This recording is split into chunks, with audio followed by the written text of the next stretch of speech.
Hello, everyone. Welcome to this episode of Through Their Eyes and Happy New Year. This episode, we will be discussing New Year's resolutions, motivation, as well as other fun topics during our segments. Again, I'm Emily, and now here is my other co host.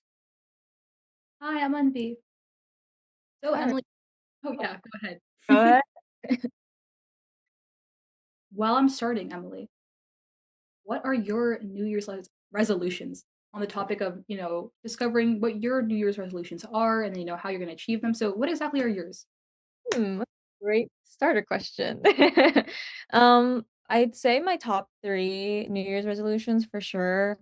Some of them are honestly just kind of continuations of aspirations I've set for myself starting college and going into college. I'd say my first one though was more personal development. I feel like naturally I gravitate towards self-development a lot, but I think that's something I definitely want to work on more this year, especially since I'm growing older and now that I'm officially an adult, I'm like, okay, like I really want to further develop my maturity and emotional intelligence. I think it's really important that we have competent adults and emotionally intelligent adults because we're the people who are ultimately like leading society. So I think that's really important. And I think my second goal is just to continue doing well in school. I think that's a really big one for me. I always stay on top of my grades, but it's something I feel like I need to continue doing. Um, yeah, and I think just gathering like motivation for that and just continuing on with that specifically. And then the third goal I have actually like quite a few now that I think about it. I'm like, oh my gosh, eating out less, which will be the bane of my existence till I die. Probably, but I'm hoping to stop that this year. So let's see how that goes. I'm gonna try to meal prep a bit more and just be more conscientious in terms of how much I am spending in terms of food on my own. Like when I go out to, like, eat with my friends or anything like that, I don't really count that, but in terms of day to day, like, if I leave class and then I'm going to Chick-fil-A, like, I'm like, "Okay, like, I need to calm down with that a little bit," and meal prep to save money and then to also get my money's worth in terms of my groceries, so, yeah, I'd say those are my top 3 right now, and a 4th one which I have notoriously failed at in the past, is learning French.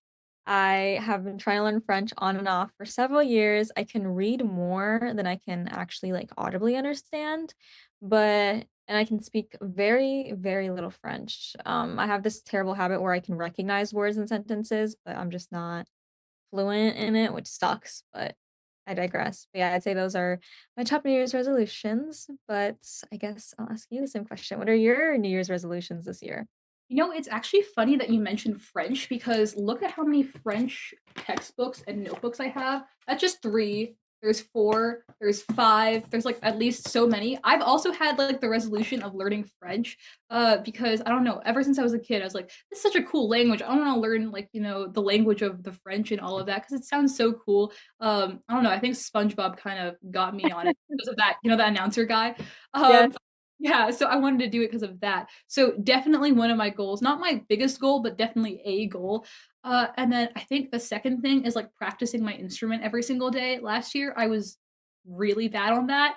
But ever since like Leah's episode, I was kind of just thinking, dang, I really need to like step up my game and, play my instrument. So that's another goal. And I think my third goal is just being more mindful and open, but also just not being too hard on myself because, as you said, keeping up with grades and all of that, that's really important. But at the same time, some of the things I wish for aren't really the most realistic. So it's just good to keep that in check. But that's mine. I think those are pretty great goals. I like how like ours are kind of aligned because like no, I've been trying to learn French forever. I've been trying to learn French since I was like maybe 13 years old, and it's kind of embarrassing because it's been so on and off throughout the years. And I was actually pretty good at um like, consistency when I was, like, 13, and for some reason, I just cannot maintain that consistency now. I think I kind of channeled it when I was 19, but then it just kinda, like, fizzled out once I turned 20, and I'm like, "Okay, I need to get that back so I can actually, like, master some level of fluency." I actually almost got a tutor last summer for French. Yeah, I wanted, like, a one-on-one tutor, but I forgot why I never actually followed through with it. Like, I know for a fact there was a reason, but I just can't recall it, but yeah, Yeah. that thing with that. That was like a little spiel on my French aspiration. Yeah, 100%. But honestly, I think with like languages in general, the way that I like see the people around me learn languages, especially like my parents and etc., like I don't know, I feel like Indian people that I've met, they're just very notorious. We're not notorious, but they're very famous for knowing a bunch of different languages. Like I'll be like, Dad, what's this word? He's like, oh, that's Hindi. This is the word in that. Dad, I thought we're Telugu. Well, now I know Hindi and I know like Telugu and all these things. And it's only because my dad, he like speaks the languages and it's like, I don't know what any of these things mean, but it's association. So I feel like if you were to learn like, a language, just listening to it be like spoken and be like, okay, learn sentences first. What do half these words mean? I don't know, but I know it means like this thing. I feel like that's a good way to learn languages and like keep consistency. But I mean, it's just like one way out of the several ways. So I But don't know. actually, that's, like, pretty much the best way to learn a language is to completely immerse yourself in it and just to kind of just, like, pick it up through being constantly around it, and I kinda tried to do that one year. I just tried to watch only French television for, like, a few weeks, and then I kinda gave up because I was like, "Oh my god, I am so bored." Like, I just could not, and the thing is, like, segueing to one another thing I wanted to cover, motivation. Because clearly I lack motivation in terms of that specific goal, unfortunately, but I have to be honest. Um, but yeah, I think one thing that Envy and I were actually talking about right before the podcast started was just how a lot of people set these grand or huge goals for themselves that they've either been meaning to do for a while or they kind of set that up for themselves so going into the new year because they want something to work on, but then they don't come up with a game plan or come up with these steps to achieving that goal. And I feel that creating those steps is an equal weight of importance to actually establishing the goal. Because at the end of the day, it's like you can say that you're gonna do something, but until like there's any action substantiating it, it doesn't really hold much weight. And I think it's really important and I think that's why a lot of New Year's resolutions, like, tend to fall through because we go into things with all this motivation. We're, like, super hyped up because it's a new year. We're excited to, do all these new things. But then there's just that huge dip in motivation after a certain point, and that's what I feel is, like I feel like there's so many ways to mitigate that, and I feel like having a game plan as well as having discipline is extremely important in terms of those things just because I've one thing that I actually heard from a YouTube video I watched a while ago was that motivation is like an emotion. So it's not something that you can channel all the time. Like, let's say like you want to do your homework. Let's say you want to study every day for 20 minutes. Like, there are gonna be some days where you're tired or you're exhausted or you're just not feeling great and you just don't wanna study. You're just like, "I don't feel like it," and those are the days that you're not gonna have motivation, but what's important is keeping the long-term vision alive and maintaining that discipline of knowing, "Okay, I don't wanna do this, but I am working towards this specific goal, like, in the long term, and in order to actually get to that goal, I need to be consistent." It's really more so about having the mental strength and the discipline to do a goal as opposed to motivation. And when I learned that, it completely like revolutionized the way that I thought about things and the way that I approached any goal that I had. Because like, the fact of the matter is that nobody's going to be motivated every single day. Like, of course, like, you're gonna have your hard days where you don't wanna do anything, but it's really just about, like, maintaining, like, that discipline, and that's one of those things where it's like, I still work on that as well because it's a lot easier said than done, but when I learned what the actual, like, root basis of achieving a goal was, AKA discipline instead of motivation, it just completely changed things for me, and I was like, "Wow, that's really, really true." And I think if a lot of us focus more so on maintaining discipline as opposed to motivation in terms of our goals and, like, setting up a game plan, which I feel like relates to discipline, that would, like, ultimately help us achieve our goals a little bit better, but what's your 2 cents on that? No, I totally agree, especially with, like, the topic of burnout. Like, I know when I at least when I was burnt out, like, I tried to have, like, that discipline and motivation, but I kind of just kept like falling through. And the reason why is because I was doing too much. I was like, okay, I'm burnt out. But you know what? I have to do it for like the big goal and whatever. But I was trying to overachieve, which basically led me to, losing it in the end. So I feel like another really big thing is just, having the motivation, as you said, but like the motivation being disciplined and whatnot, but also knowing like, when to stop and like sit down and be like, okay, you know what? I think I need to recover or, do XYZ. And that I feel like that's a really big part of discipline because you're, taking that maturity to understand I'm not, ready to do this or I'm not competent enough to do this at the moment, but I will be later. But at the same time, the discipline still, gets into it because okay, I'm going to do a small thing every day instead of like the big things I'm usually doing. Let's say I practice my saxophone for like an hour every day and I just don't feel like it and I'm really burnt out. Then like, 30 minutes to like 15 minutes a day would be fine. Move on until like, I'm out of that burnout and really just trying to, push forward, if that makes sense. No, I completely agree with you. I think ultimately it's just like about having that consistency. And even if you can't fully do the hour every day as an example, like still doing those 15 minutes and those 30 minutes, like is just as important because it's ultimately about the habit. Because when you break a habit, it's so hard to rebuild it. Because I think there's like this fact, I forget what it is, but it takes like I forget what the exact number is, but it takes a couple of weeks to build a habit. Do you know how many it is? I kind of forget. It's 10,000 hours. I don't know how many weeks. Oh, 3 weeks to build a habit, 10,000 hours to master a skill. That was what I was confused about. Okay. Yeah. That's where I was getting at, and I think once you break the habit, it's like you have to completely rebuild it from scratch, which is kind of like you're starting at square one again. And I really like your point that like even if you're tired, even if you're burnt out, like it's still important to maintain that consistency and doing it every day. And I feel like that relates to discipline, like maintaining that habit, even if you can't go at it full force. Like there are gonna be some days where you can only give it 40%, and there are gonna be other days where you can give it a full 100%, and that's perfectly okay. It's just ultimately about maintaining that discipline, maintaining the consistency, and just maintaining that habit because, like, still, like, 15 minutes every day, like, 15 minutes, like, what is it, for 2 days straight is still, like, 15 minutes more than you would have done had you not done anything. And it's, like, it's still important to do those things and to, like I said, like, keep up that discipline and keep up that habit just for the sake of attaining your goal. Yeah. Definitely. I think one quote that I've, kept in mind for like a long time, I think like 5th grade or 4th grade, was something like my band director told me when I was like in elementary school. He basically said, give it your like all, give it your 100%, whether it's down here or up here, just give it everything you have because, it helps you have that discipline to have that motivation and, want to achieve those goals. But at the same time, you're not burning yourself out, if that makes sense. So I feel like it's really just a thing of knowing you, knowing your body, knowing what exactly you want to achieve, while also still, giving into at least doing something so that you're, making those small increments towards your goal, as you said. Yeah, no. And then what else was I gonna mention? This is like completely not completely off topic, but like on a similar note, actually. But one thing that I've like noticed a lot is that like sometimes people like I've seen like a lot of content about this online, but a lot of people like complaining about those people who like, I saw this one specific post where it was this girl complaining, being like, "Oh, I hate how around New Year's, like, y'all wanna fill up the gym, and then, like, 2 weeks later, it's, like, empty."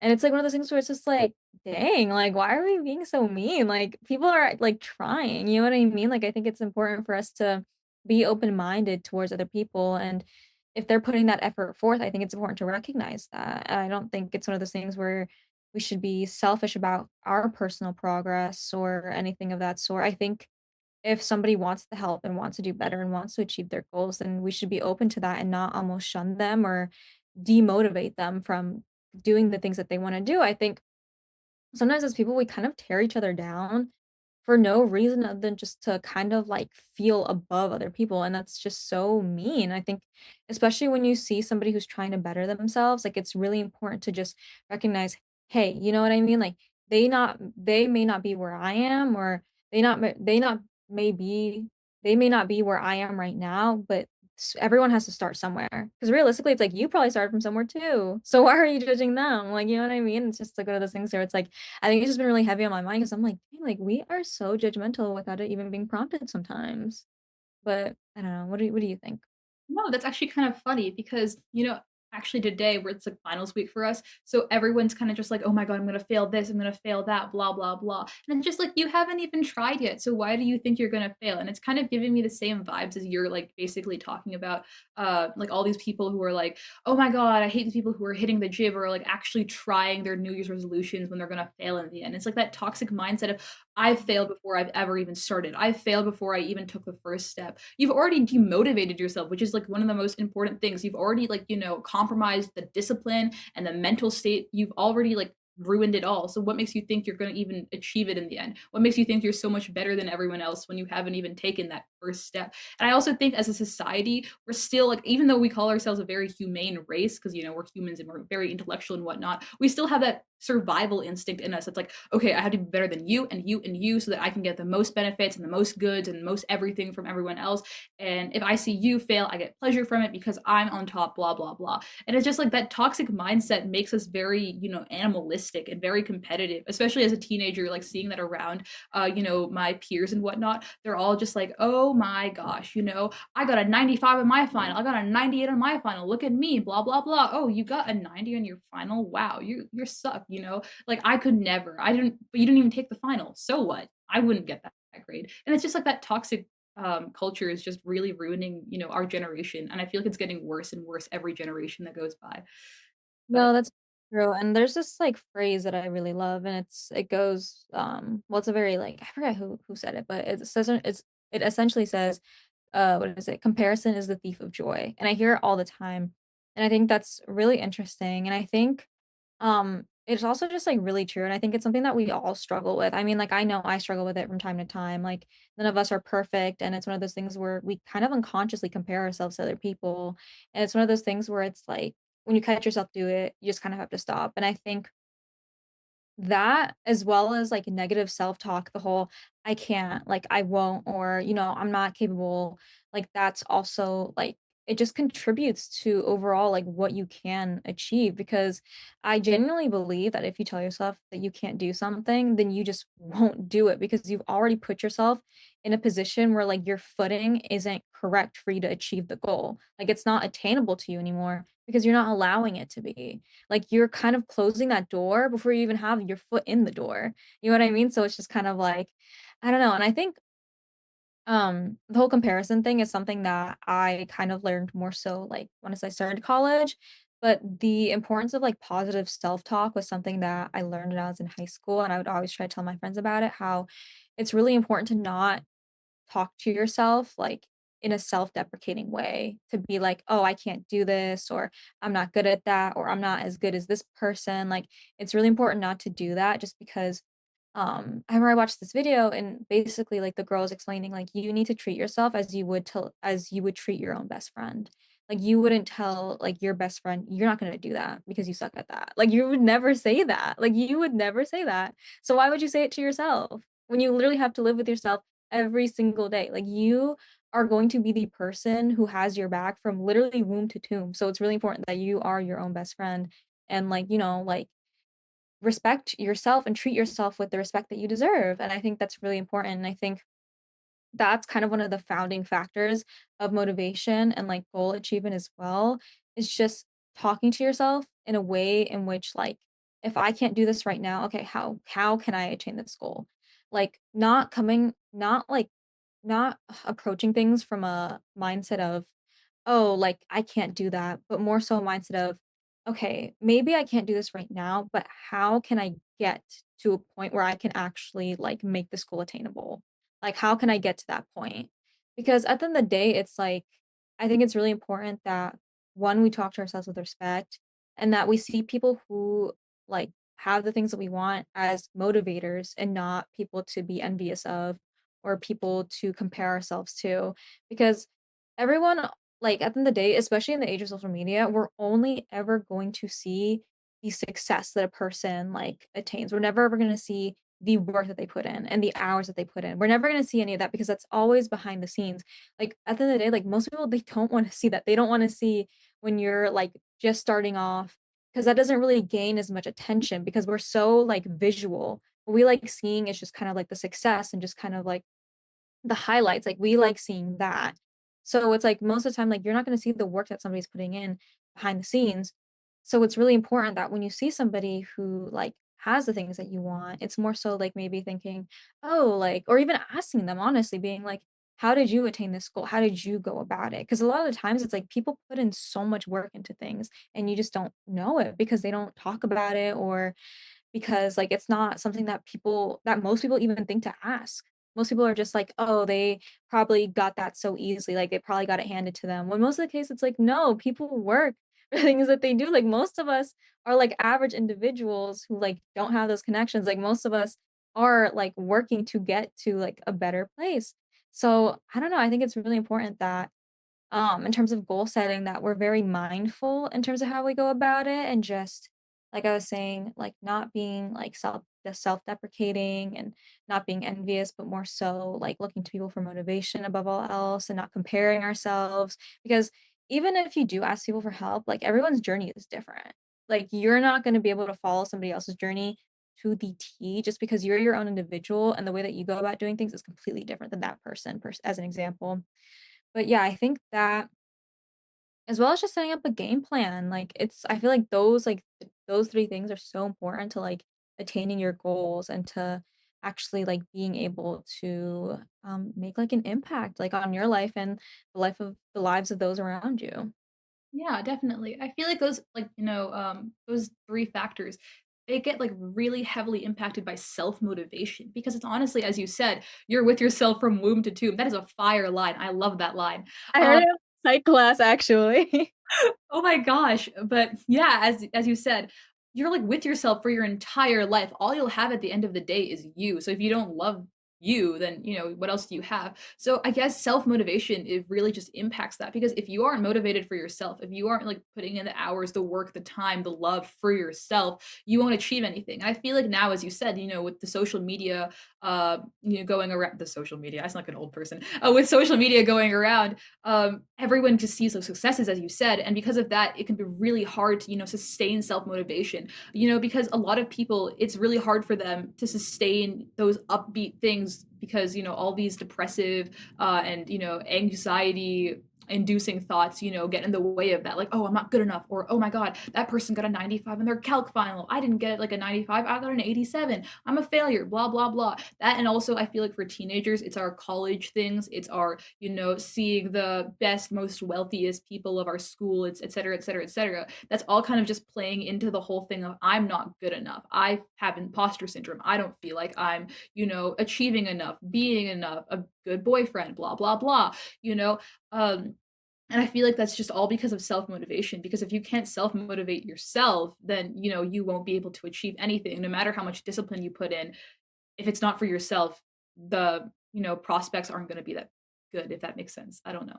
That totally makes sense, and that kind of reminds me of the whole phrase of, I forget how it goes, but, oh, you can't help somebody who doesn't wanna help themselves. Like, people have to want to change, like, people have to want to be motivated. You can't immediately instill that into somebody.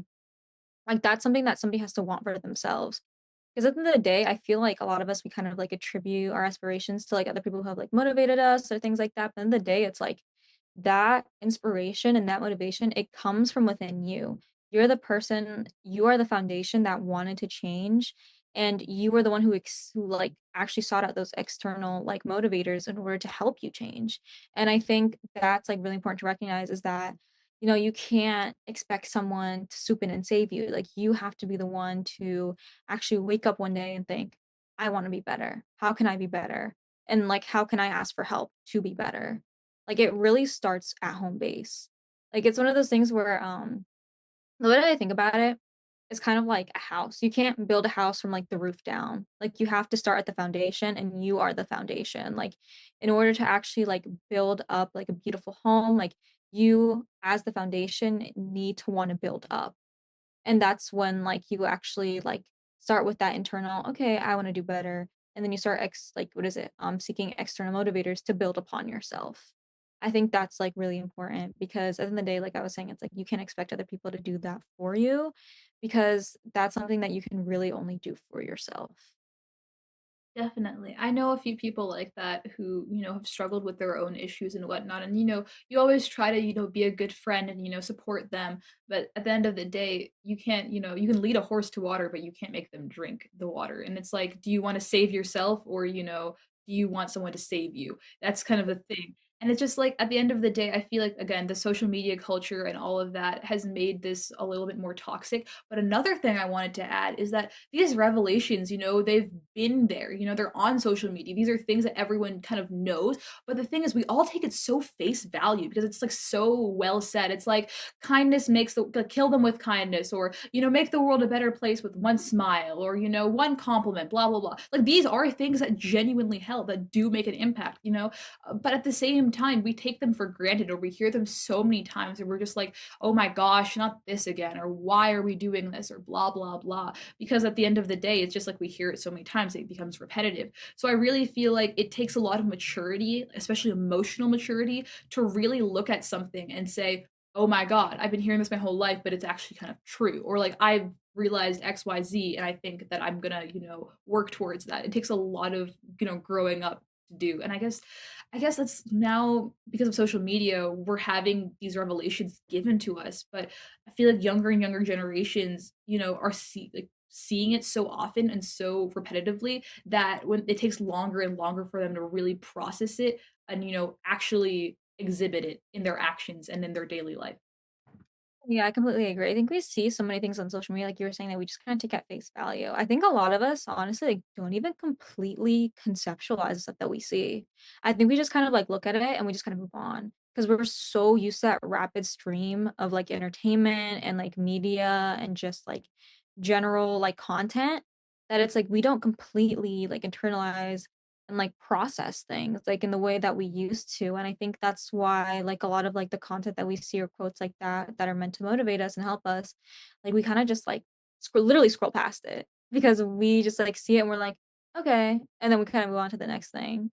And then it's just like one of those things where it has to like a lot of things have to genuinely make an impression on you for you to kind of like sit there and be like, okay, like I could do something with this. And I think with a lot of us, like that's something where the things that make an impression on us kind of like ultimately depend on us. Like it's almost like I feel like if you're kind of seeking something out and you don't really know it and you kind of like see something like that, it kind of serves almost like as a sign and you're like, okay, dang, like maybe I should like take this a little bit more seriously. Does that make sense? I'm like, wait. Oh, that does make sense because it's like, I don't know, sometimes people really like, need a sign or something like that. I feel like that's kind of the thing that I'm really hitting at right now because that's just the thing that reminds me that a lot of people I've talked to, from like young and old, when they have like a resolution that really makes them feel like they want to do something, they have to get like a sign, like a whether it be like someone being like, "Hey Emily, I think you should do this," or "Hey Emily, come on, do this," or it's like, "Oh my gosh, I saw 222 in the sky. My astro dice mean that I have to do this," or like I read the Bible today and it told me this quote, like people need signs in order to, help build that self motivation and help want to, get themselves back in shape. And this is a Christian quote. I'm not Christian, but this kind of made me feel happy. It was like, we can't seek validation in a world that, crucified a perfect man because the way people perceive you is going to be very different from the person you actually are. And then, seeking those signs and seeking, the self motivation within those signs helps you become that quote unquote perfect man who doesn't care about, the people crucifying him. He feels more, like, okay, I did something. I did something. But for like, I guess Jesus, it was, bring good to the world or whatnot. And I guess for us, it's kind of just like, I did something, whether it been like my 20 minutes of practice today, or it was, learning 5 hours of French. It really depends. But at the end of the day, it's like you really have to, look for signs, but also at the same time work on that self motivation, as you were saying. And as we are wrapping up this segment, is there anything else you want to say, Emily? No, I think I pretty much covered all of my bases today. Should we do our science segment Oh next? my Because gosh. Yes, let's do that. Before you even, I think I didn't even know what the meta girlfriend was until you texted it to me. So, Emily, how about you explain about the meta girlfriend? alrighty, I forget the name of the company. Actually, let me like look at the article. But I've seen so many videos about it, and I thought it was really interesting. I was actually talking about it the other day with a few of my friends. But hold on, let me actually pull up the article. It's an article by Forbes, and it's titled "This Could Be Your AI Robot Girlfriend for $175,000." And it is by a company called Real Botics. I really hope that I am not butchering that name.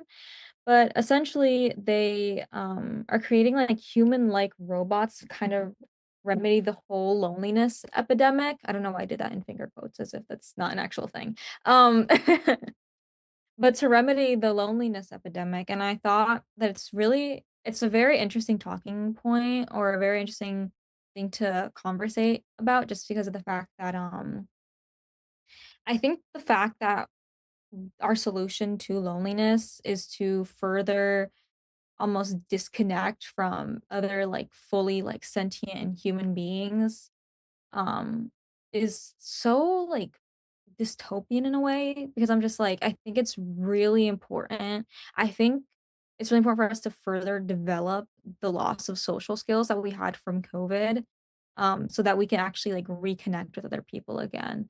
I think kind of like furthering yourself into this cave of like isolation and then kind of using a robot to kind of like I guess compensate for that lack of human connection is almost scary because it's not this natural connection that you would have with another human being, like, you're not gonna have, like, the miscommunications, you're not gonna have, like, the highs and lows, you're not gonna be able to actually, like, build a relationship like how you would with another person.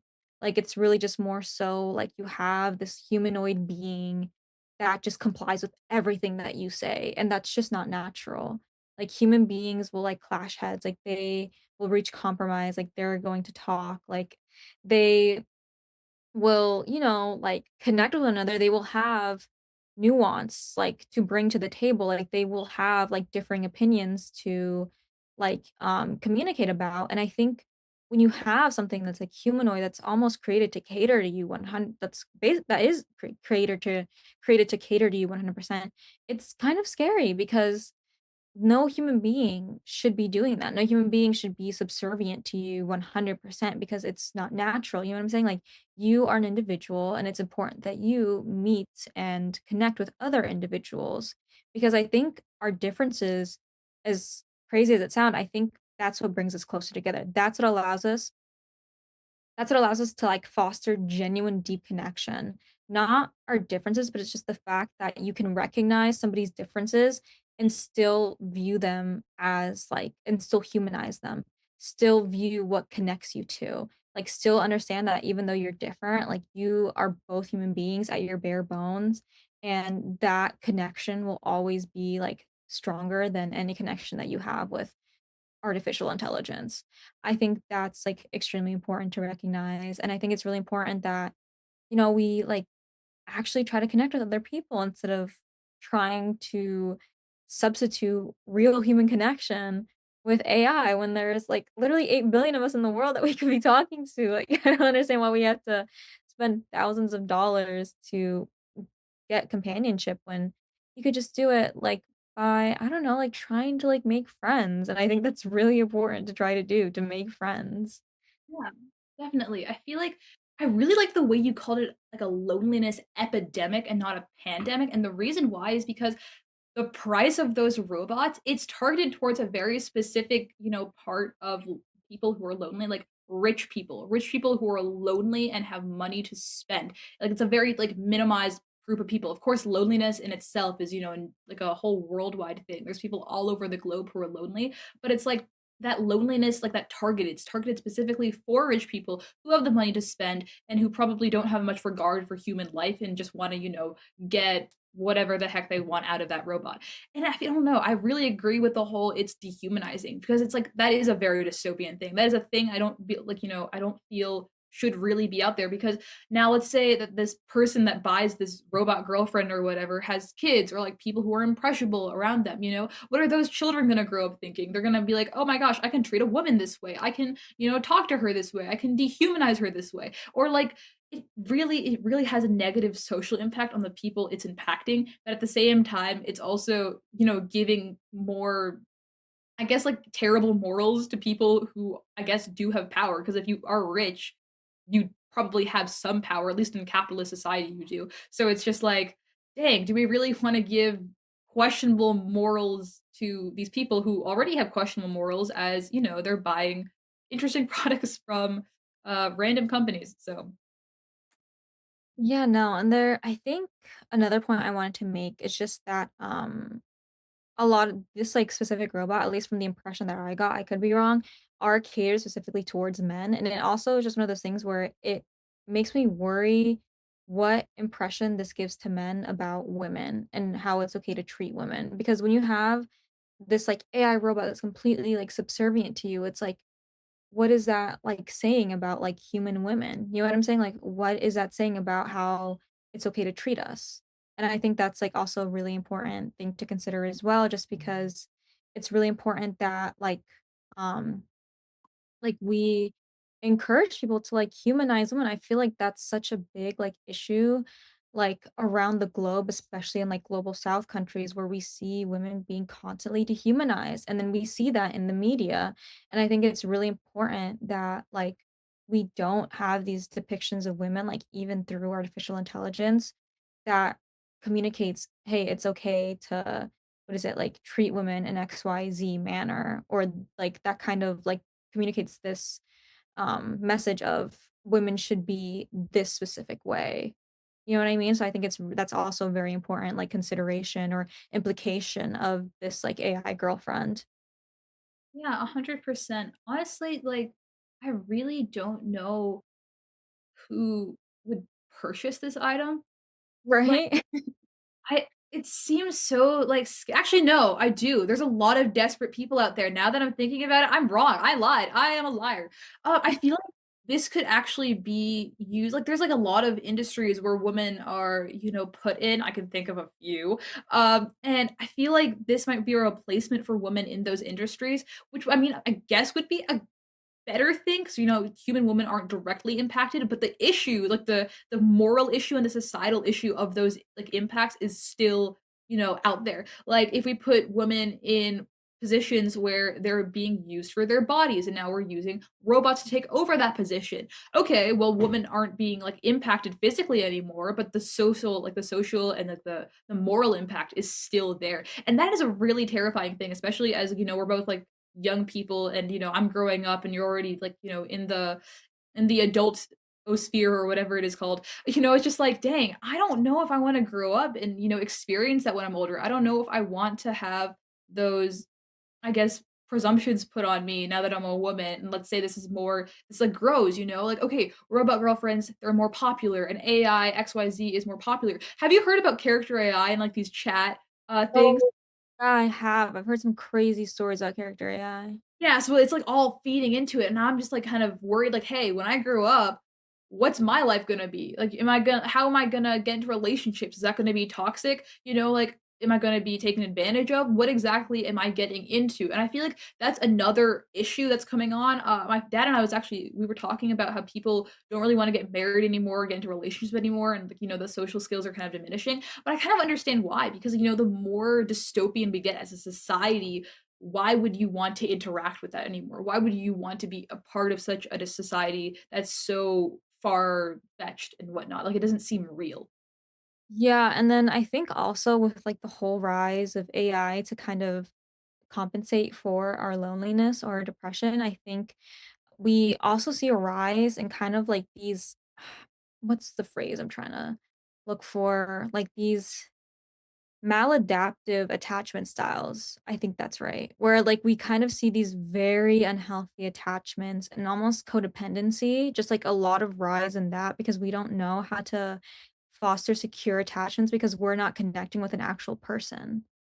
And even then, like codependency is already, like, an issue in a lot of relationships, but I think it's something where if at least one of you recognizes it, it's something that you can work on, but, like, I think with AI, because you have this unlimited access to it, and if you kind of, like, have somebody who's extremely lonely and has access to that and unlimited access to that, like, it just doesn't really create a healthy outcome just because a lot of times, like, you'll become extremely codependent emotionally like, on these, like, AI devices. I think there was, like, a young man, like, I think it was, like, a 12-year-old actually. He, like, literally took his own life because, like, he had this, like, romantic relationship with, like, a character AI bot, which is, like, really sad because it just goes to show how that kind of stuff can affect, like, these, like, vulnerable and impressionable populations. Like, it's just I don't think that the, like,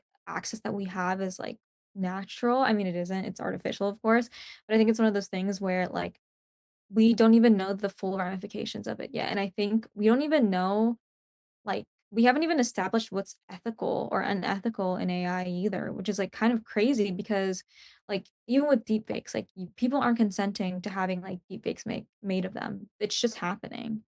And then, like, it's just, like, so much going on with AI, and it's just, like it really just, like, calls you to question, like, when are we gonna establish some sort of, like, regulations, like because a lot of the stuff that happens with AI just isn't ethical, and it's just, like, we're seeing a lot of bad ramifications. I think it's an incredibly useful tool, don't get me wrong, I think it's incredibly useful, and I think it can definitely help us in so many ways that we've never been able to be helped in before, but I do think that there needs to be some sort of regulation, especially, like, in terms of the whole, like, using AI to compensate for feeling lonely or negative emotions. I think that's really important. Yeah, definitely. I feel like AI is kind of like, I don't know, I guess I would say it's a drug in a way because it's like you're, as you said, very codependent on it, you know? Like, I know at least 20 people off the top of my head who use ChatGPT every day in their life. Like, we're codependent, trust me on that. But at the same time, I'm just like wondering, as you said, let's say a person's like extremely codependent on one of these like AI Meta girlfriends. Meta's the same thing that Instagram uses, right? That's kind of crazy. Oh my gosh, wow. But yeah, I'm just wondering, like, okay, what if they have an extreme mental illness? What if there's like some type of psychological thing occurring with them? What if they need to get help and instead they're using a girlfriend or some type of AI to really get over this issue? That's not the substitution for a therapist, That's not the substitution for like actual human interaction because it can mimic that, but at some point your brain kind of just figures out this is fake. I've been living a lie. The connection I've just made will not be reciprocated. And I feel like that's just really toxic as like, a population and also just as like a person to experience that. That would be that's a miserable thing. Oh my gosh. Wow. Yeah. I don't know. I think it's just one of those things where it's kind of like sad to see just because I think AI also gives us this leeway almost to explore like a darker side of like humanity. I think the internet in general has already given us that, but I think AI almost like furthers it just because like we kind of see like what people can actually like orchestrate when given like these like tools. You know what I mean? Like circling back to like deep fakes again. But I'm sure there's like much darker stuff that can like happen with AI that like I probably just haven't heard of just cuz like I don't know, like delving too deep into that stuff like makes me a little like, nervous cuz I'm like oof, like that's scary, you know?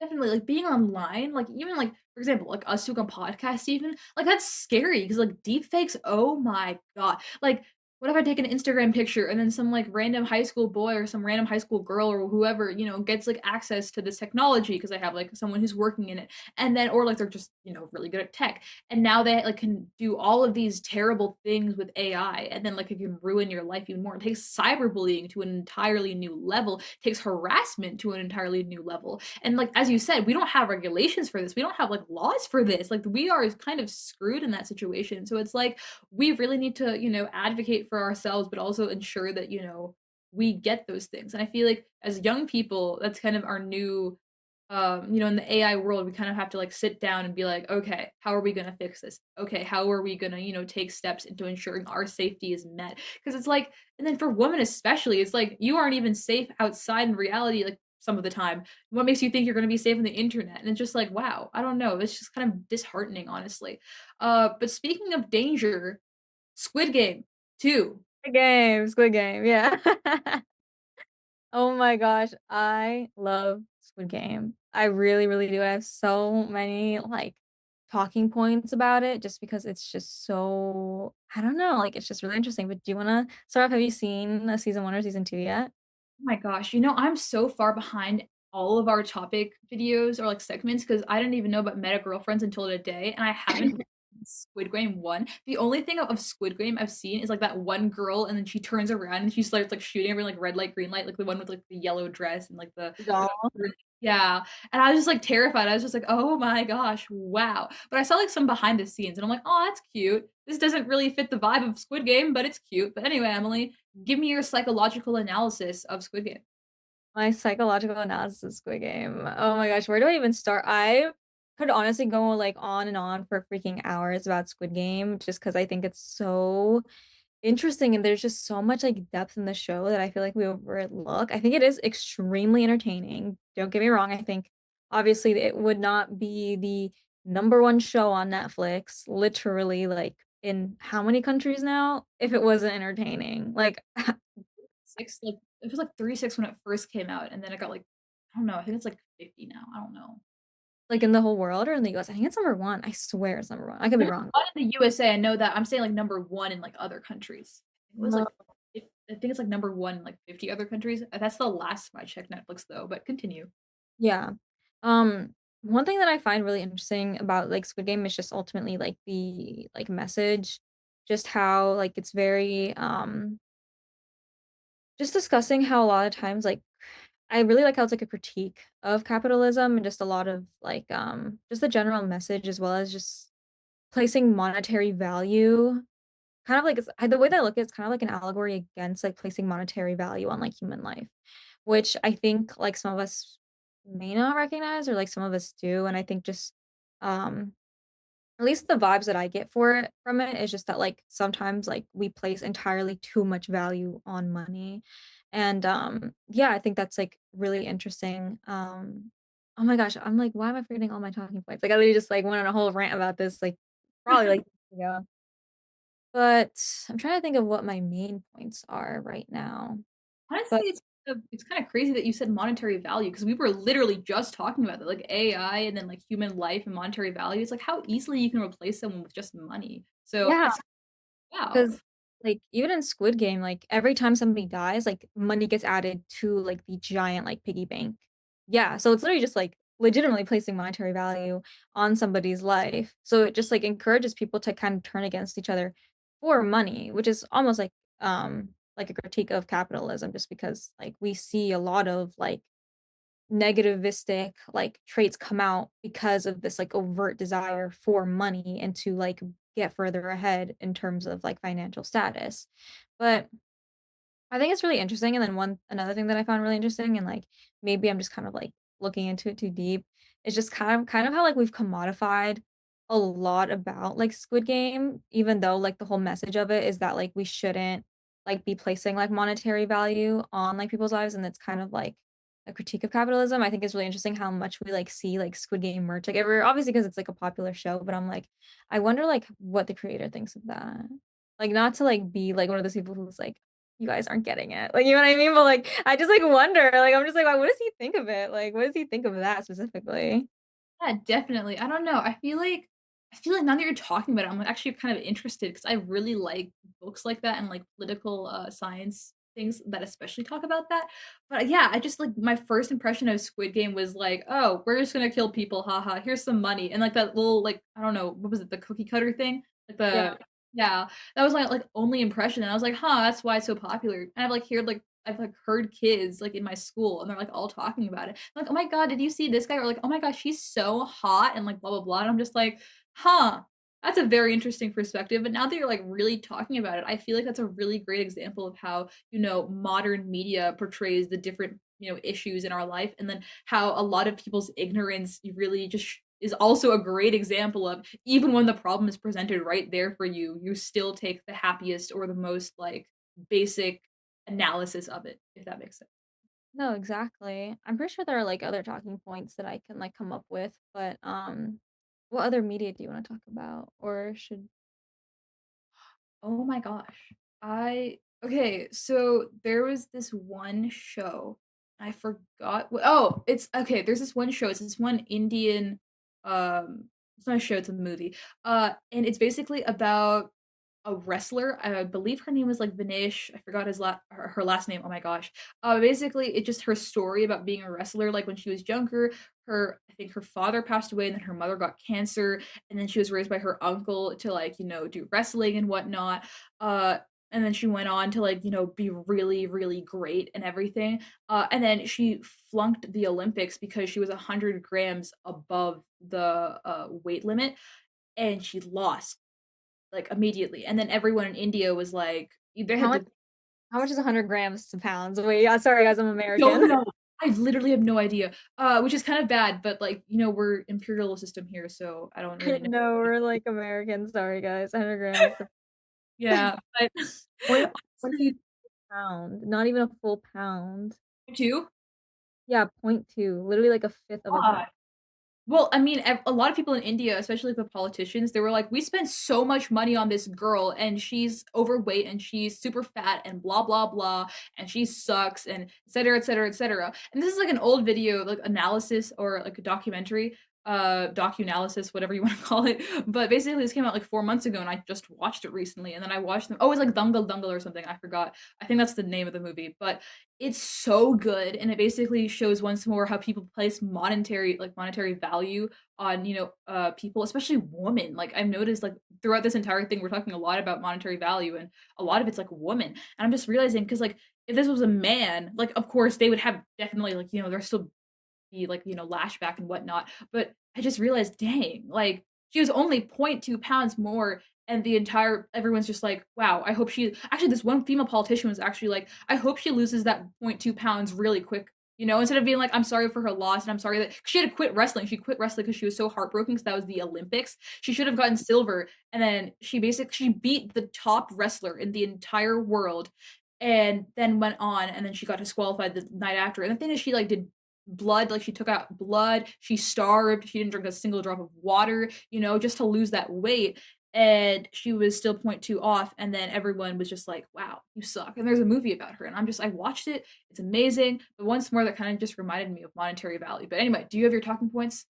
Yeah, I was gonna be like, dang, like she could just not eat 2 meals and she would literally lose that like 1/5 of a pound. Like, I don't know why they're crucifying her for it. Like, unless like there's something I'm missing, but like I really don't see like the point of crucifying someone over something like that. Like, I feel like I've probably lost a whole pound, this whole singular pound in like a day from like not eating enough. So I'm like, why they're crucifying her over something that like she could probably lose like an extremely short amount of time because it's not even a full pound, like not even half of a pound, a Yeah, fifth of a pound. Like yeah, exactly. But then also, there's also women that, take a lot there's a lot of women who are just like, I can't lose that pound real quick. There's other women that are just like, it's gone. Goodbye. I know I read that she was 50 kilograms. I do not know what that is. Do not ask me. I'm so sorry. And then okay, you got it. But basically she was around like 53 kilograms, 54 kilograms naturally. And then she had to be like 50 to compete, right? So she 110, huh? 110. Oh, wow. Oh my gosh, okay. Yeah, so she had to, like, lose that, and then she had, like, lose, like, 3, 4 kilograms, and then she basically barely did, but, that's still not a big deal, it's, like, point 0.2 pounds, but I feel like there was, like, people maybe conspiring against her or something, or, like, the rules were very strict, because I feel like there should be, like, certain fluctuations or whatnot that allow certain things. I feel like the Olympics is very strict on it, but I'm just really not pitying, but I feel really bad for, all that she's achieved, like all that she's accomplished because, she was born a wrestler, she was brought up as a wrestler, and now she doesn't even get to die a wrestler because, she had to give it up. I mean, obviously she probably will die with the memory that she was a wrestler, but I'm just sad that she didn't get to like live it out for as long as she wanted. Yeah, and that's really sad to have to give up your aspirations over something as like minuscule as that because that's something like I honestly wouldn't even think of that comes into like I don't that's something I wouldn't even think of comes into account when like achieving a goal. Like I would understand if it was like 10, 15 pounds, but like a fifth of a pound, it's like, geez.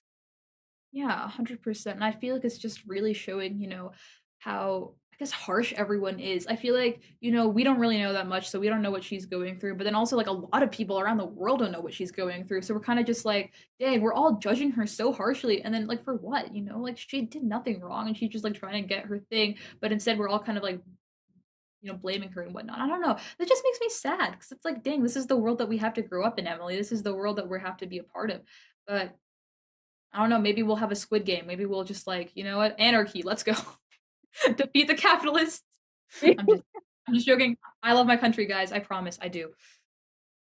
Oh my god, you're so funny. I'm, like, thinking, I'm like, "Should we talk about our Spotify Wrapped?" The idea, like, popped in my head. Like, "Should we talk about our Spotify Wrapped?" Do you have Go, Spotify? go. Or do you I have, like I have Musi, but I have my Spotify Wrapped you as well. do? Yeah, Oh, really? go Is first. hold on, I have to, like, look for mine because 'cause I'm like, "Wait." Okay, while Emily is looking for hers, my Spotify Wrapped is basically, I got Spotify, I think in, like, November or something because I just wanted a Spotify Wrapped, basically. I was listening to this one band Emily recommended me, I think, in a few episodes ago. It was the Smashing Pumpkins or something. I love it. Yeah, so I listened to them. They were I think my 5th or something. And then my 2nd was, this band called the Crane Wives. They're like an Americana indie band. And then I think number 1 is Sales, and I love Sales so much. They're great. They're wonderful. Yeah. What about you, Emily? What do you have? Let's see, okay. My top artists are Conan Gray, Dominic Fike, and then I listened to a lot of pop this year, ironically, guys, so that's Sabrina Carpenter on there as well, which is so funny. Gosh, espresso. Okay, but that's amazing. How many hours you have? What do I have actually? Let's see. I don't remember mine, so you'll have to say yours. Oh, I listened for 36,409 hours. So that puts me in the top 9% of listeners worldwide. I listen to a lot of music, so My gosh, wow. I think I had, like, 200, but that's like I got it in November, okay? I got it in November, but I was in, like, the bottom, like, I think 88 that percentile. is so funny. That is actually so funny. Wow, but yeah, I'm just dang, I don't know, I'm a big music listener, I just not, like, a big Spotify listener because like, the ads, like, the premium is really worth it for Spotify because there's so many ads. You get the student premium. This is not sponsored, guys, but you should get, like, the student, like, premium just because of the fact that, like, it's $5 compared to, like, the 10. Oh, wait, but I'm not sure if you can get it if you're in high school, though. I think it's one of those things where you have to be in college to have it, because I think I tried in high school, but you could honestly check on the website. Yeah, I don't know, you get a lot of discounts, Emily, like, I think you have, like, ones at, like, H&M and, like, there's so many stores you have, like, colle wow! My gosh, being old has its perks. Senior discounts, college discounts, dang, you're all getting all the discounts, trying to save money. Dang, wow. Maybe I'll be old. Maybe I'll be older and just get discounts. I'll, like, pretend to be, like, 18 or something. "Hey, give me a discount." I Honestly, go the discounts are, like, worth it, I'm not gonna lie, like, I'm like, "Dang, I'm 21, but I get all my student discounts, so it's chill." But does it tell you what your biggest listening day was? Because mine was October 19th. I don't know what was happening that day, but I had 410 minutes in that single day for music, check. so what was going on? Mine was December 11th. I don't know what was happening that day, but How many yeah, hours?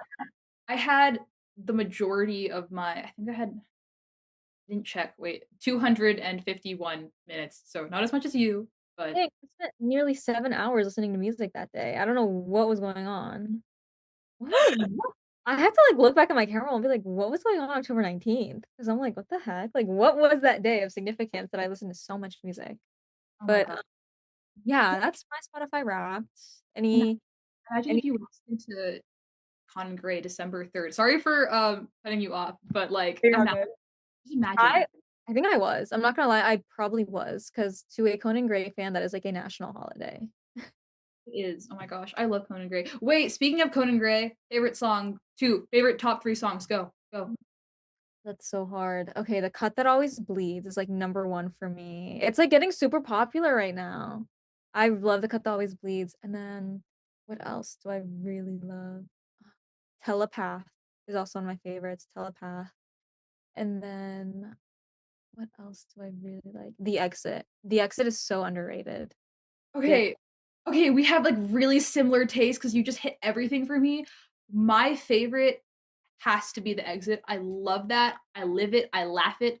I love it. Okay. Exit, that's my number 1. Checkmate is my 2nd one, and my 3rd one is The Cut That Always Bleeds. I don't oh my gosh, wow. I don't know. I love him. He's so great. He's so wonderful. I don't know, but I think I've also been listening to a lot of pop, like Olivia Rodrigo. I'm I love not I'm I love not Lana Del Rey, is she pop? Do we consider her pop? I think we can start her pop now, but I've been listening to her since, like, her Tumblr days, like, when I was, like, a kid, I don't know why I was listening to Lana Del Rey when I was a kid, like, but I was. I have a little No. poster in the back actually of her. Ultraviolence. Does it say Love Violence or Violet? Ultraviolence. Okay, cool. I did not read that wrong. I'm not the biggest Lana Del Rey fan, but that's not because I don't like her. I just don't listen to her often. But like, I don't know. I've been listening to a lot of her lately, like but like the popular ones, not like the cool ones. Like I don't know. I've listened to that one demo that was like really popular on TikTok. Like it's like I Want It All or something. Like the one from like National Anthem. Like Oh, yeah, I know what you're talking about. yeah, and then like Diet Mountain Dew, and then like Video Games was one of the first ones I ever listened to. I love that. Oh my It's one of gosh, my favorite songs. Video Like, I Games. don't it's one of my faves. I feel like we have like a very similar music taste because now I'm Yeah, like we kind do. of We really do. I don't know. Oh my god. Wait, recommend me. We should recommend our listeners like one song before we end our session. Before we go, guys, I'm trying to think. Do you have anything off the top of your head? Because 'Cause I'm like, "Wait, let me look at my Spotify before we go." Okay, Renee by Sales. That's a really nice, pretty song. That or maybe Vow by Sales, because those are like really sweet and pretty songs with like nice guitar and like her voice is like so delicate and so nice and so pretty. And if not that, then any of the top three me and Emily listed, because those are absolute bangers. Everyone loves them. They're so great. Yeah, 'cause something I want to recommend right now that I've been listening to a lot is "California" by Biba Doobie. I love that song. I think it's so like, it's just super chill. I love it. Oh my gosh, we really do have similar tastes. Wow. Wait, are you a Lave fan? I've been listening to her a little bit more recently, but I need to get more into it, but she has a gorgeous voice. I love her voice. Was. She's a beautiful jazz singer. Oh my gosh. Wow.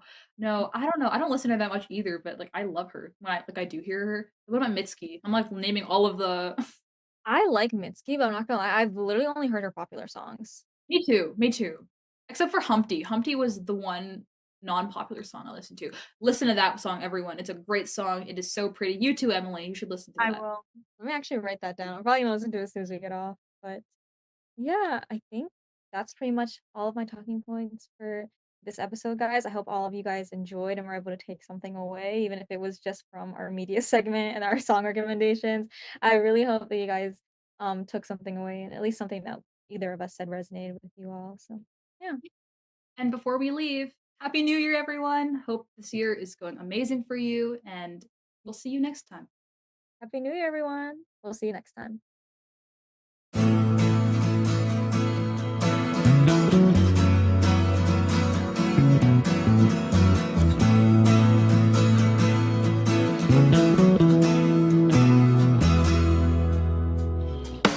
You are tuned to the Nissan Communications Network. If you tuned in too late, you can always watch each program in its entirety or download an MP3 audio file of it in the archives section at nissancommunications.com. Don't forget to subscribe to our YouTube channel, follow us on Twitter, and like us on Facebook. Sponsored by StreamingGear.com and DeltaForce.net.